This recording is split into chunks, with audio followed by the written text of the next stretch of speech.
All right, guys, I know what you're about to say. That this has turned into the alligator attack channel. No, it is not. I will say and talk about whatever I feel like talking about. And that's the end of that. With that being said, this is something that I it's more than just an alligator attack. This is an alligator attack that happened in August, and the woman in South Carolina, she was 88 years old. She sadly passed away, and it's a very sad situation. She was trimming her hedges, fell over, and I landed in the water, and there was a gator found next to her, and it said that she died from blunt force trauma from the attack. So no one actually saw the attack, but that's what they're going with. Maybe she fell in and drowned, and the gator bit her. I don't know. I'm just going off of what they're saying. With that being said, the family is suing, and this is not Florida, so here in Florida, you just have an understanding. You should, at least. Most of the people who come here, we get a lot more people than South Carolina does. So and we have a lot more gators. They're like in the northern extent of their range. So I understand that this family doesn't understand what they're still native there. The 88-year-old had been trimming shrubs. Um, by the time first responders arrived at the scene, they found Becker dead in the water alongside the alligator, according to police. The alligator roaming in the lagoon was drawn there by man-made ponds and ponding basins built by the company that developed the retirement community. Becker's family alleged in the lawsuit filed Monday. The lawsuit, filed in Beaufort County, South Carolina, states that Del Webb communities failed to insure against natural hazards such as alligators. It names Del Webb, the community where Becker lived, Sun City Hilton Head, and an employee of the community as defendants, with allegations including negligence and wrongful death, among others. During the attack, Becker endured conscious pain and suffering prior to her ultimate death, the lawsuit states. Um, Neighbors who knew Becker said she loved gardening and spending time in her backyard. She had been in the backyard August 15th, shortly before police received a call about a large alligator near the edge of the pond. Onlookers thought was guarding what was believed to be a person, according to the Beaufort County Sheriff's Office. Police and emergency personnel arrived around 11 a.m. during the attack. The lawsuit says Becker endured, pain and suffering, including severed limbs. Oh. After Becker's body was taken out of the water, the South Carolina Department of Natural Resources worked to remove the alligator. At the time, both the Department of Natural Resources and the Beaufort County Coroner's Office were investigating the incident, and Sheriff's Office said neither organization responded to the Post's requests for comment Thursday. So, yeah, that's so basically, they're suing the company and the developers that built the community that they were living in, or she was living in, of being responsible because they put ponds back there, which attracted natural issues like alligators.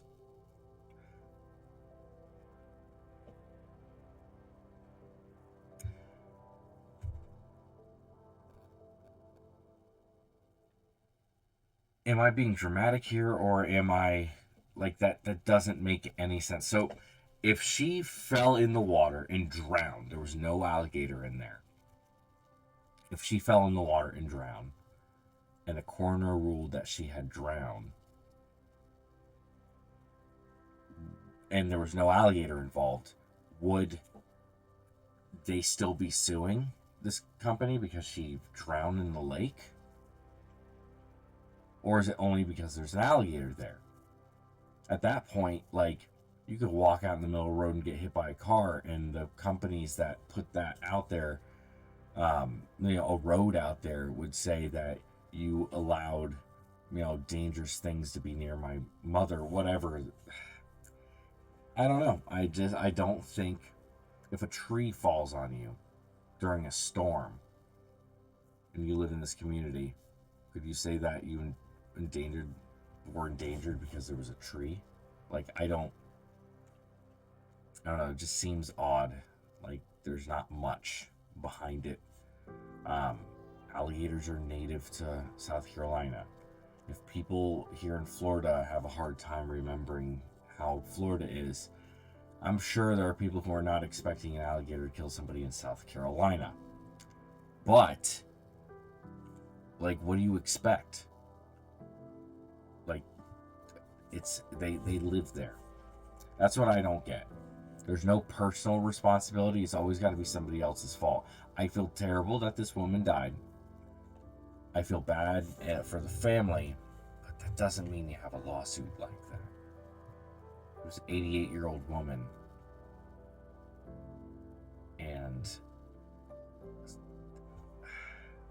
she could have fell in the water, and then the gator got to her. Like, literally, it just depends on what the coroner thinks. I mean, honestly, if you fall in the lake like that, I just don't understand how you know that. Because you'd be alive regardless when you fell. I mean, she could have had a stroke and fell in the lake, and, you know, as she's, you know, the gator grabs her afterwards. I don't know. I could be completely wrong. That's a very sad situation. Feel bad for her. But yeah, I just thought I would talk about that. So people, I don't know, it just, to me, it seems like a responsibility thing. I mean, you want to be in, when you retire, you want to be in warm areas that are, you know, that's why the South, especially Florida and Texas and even Arizona, have gotten it. Like, a lot of old people move there because it's warm and it's more comfortable, but that also means that there are things that they're not used to. You go to a lake up north, you know, there's, what, you got beavers? Like, what really is there that you have to worry about getting you in the water? Like, it's just not the same. So people don't realize that when they move here, or don't think about it. And, you know, stuff like this happens.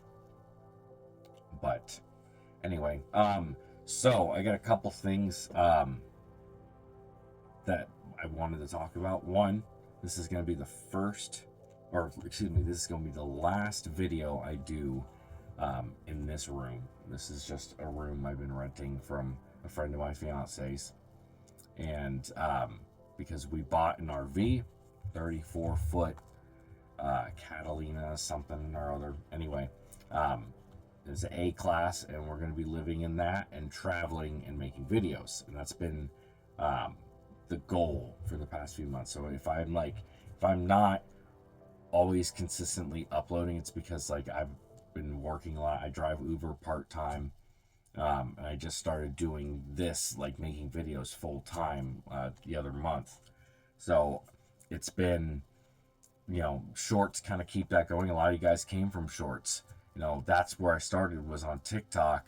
And then I was like, oh, well, I had a YouTube channel first, but I was just doing herping videos. Then when my content kind of changed a little bit, started doing more, you know, educational rather than just herping. And my TikTok blew up. And then I started just uploading those to other places, Instagram, YouTube. The shorts did really well, and once they started doing really well, I started uploading long form videos, you know, trying to continue that. But my goal really is to do, you know, educational type, you know, like quality documentary, like, you know, even not the Crocodile Hunters type thing, but like I don't know, just like a Nigel Marvin or something like that, like, but more for modern twists, you know. Like that next generation. Obviously, you know, you got Coyote Pearson. He's great, but that's a little bit more, I think, scripted than I'd like to be. And also, I don't fake finding Bigfoot skulls. So there's that. I don't hate the guy or anything. You just, it's funny seeing, you know, it's a personality thing. He's more corporate and script, you know, more in your face. I'm just a dude. I don't have a degree or anything. And I've gone on rambling now. But I feel like I don't, I try to keep a lot of this stuff out of it as much as possible because that's not what people want to see. But if you're watching this video, it's because, well, you like watching my stuff. This is just kind of like, I want to talk to you guys. I want to show you guys my personality and talk about something I found interesting without putting, knowing I have to work for 5 or 6 hours on a video. This is just a quick thing that I enjoy doing. And this stuff is not going to be edited and anything like that. This is just going to be like almost like a conversation. And I try to respond. I know I got a comment about my one-word responses. DNA is what some people call me. My name is Dean. You can call me Dean. That's fine. But yeah, we're going to be doing that and traveling. And it's going to be a lot of fun. I'm going to make a lot of videos. Maybe start doing some merch stuff soon. Really getting into that. But I plan on really making this fun. Not only making it fun, but being educational. So you learn something and you don't get bored. And I'm not going to back down on just being myself. So if I say fuck every once in a while, I'm going to say fuck every once in a while. I don't care. I'm just going to be myself. And this is not geared towards kids. Kids can watch, but this is geared towards adults. I want adults to have fun. I had a friend, and he's been in the channel earlier on. He's my best friend. I've known him forever, since kindergarten. And he hated snakes. He would kill them all the time in front of me. And we worked in HVAC together. And we started seeing black racers. And I was like, just come herping with me. One time, I'll show you they're not that bad. And we took him down to the Everglades, and we found a bunch of shit. And I have that video up. Found some chameleons. He's been hooked ever since. He loves snakes. He actually has ball python now. He's very, he's completely 180. Changed his view about animals. And that's all it is. He would have killed everything before. And now he knows all this stuff too. He's sending me pictures. Oh, look at this beautiful corn snake. Look at this mud snake. He now loves animals that way too, in reptiles, and is he's turned around. And that's what I want to see from people. That's what I want to see, my videos do. Especially when I go out herping. I want to show that, yeah, these animals need to be, you need to respect them, but they're not all scary. Some of them are really cool, and they are a benefit to the ecosystem. They literally, they are a part of the ecosystem that you cannot get rid of. So that's what I want to spread. And I feel like I'm also, will stand up for what I want to say, and I'm not going to sit there and apologize if I make a joke that people don't like every once in a while. But I try to stay out of that. But anyway, thank you guys for watching. Like, comment, subscribe, all that good stuff. Let me know what you think about this situation. I know this one went a little longer than they have been, but I went a little bit of a rant. And I appreciate you guys watching. Seriously. You guys will never understand how incredible it is to have people that I see the same people all the time, and it makes me really happy to see you guys. Actually having a bit of a community that, I'm just a dude. I'm just a dude, literally just a guy. And you guys have really made me feel like I have a purpose in life. Not that I didn't feel like I had a purpose before. I do have a son, but, this is like okay, well, this is what I'm supposed to be doing. And it feels really good. So, anyway, talk to you guys later.